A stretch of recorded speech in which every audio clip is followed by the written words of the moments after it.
आणि व्यासपीठावर मान्यवरांना नमस्कार. पालक, विद्यार्थी आणि शिक्षक यांना माझा नमस्कार. आणि आजच्या उत्सव मूर्ती देवी आणि आजगावकर यांना माझा नमस्कार. आपण इथे सर्वजण आजगावकर बाईंच्या सन्मान सोहळ्यासाठी जमलेले आहोत. आणि त्यांच्याबद्दल जर बोलायला गेलं तर खूप आहे. त्यांनी त्यांची आता त्या उच्च श्रेणी मुख्याधिकारिका म्हणून आहे, पण हा प्रवास त्यांनी किती हालाकीतून काढलेला आहे हे त्यांनाच आम्ही फक्त बोलतो, पण त्यांनी ते अनुभवलेले आहे.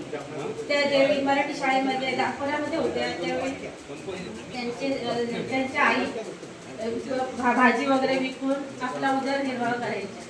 मग तेव्हा त्यांना सकाळची शाळा असली की त्यांना तिला बाजारात जायचं असायचं, पण बाईंना त्यांचे शिक्षक लवकर सोडायचे.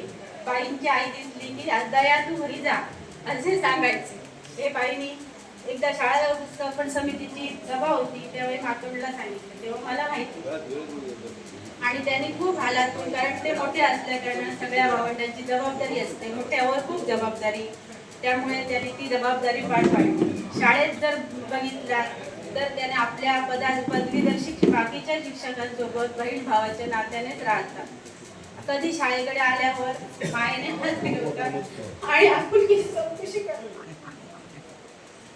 आपुलकीने चौकशी करतात. बाईंचा स्वभाव जर बघितला तर स्वच्छ पाण्यासारखं आहे. कोणत्या पण रंगात मिसळला की त्या रंगातच रंगून जातात. पांढऱ्या कलरचा की का हे त्यांना माहिती नाही. असं आमच्या बाईंचा स्वभाव आहे. अशा आमच्या बाईला पुढील वाटचालीसाठी माझ्याकडे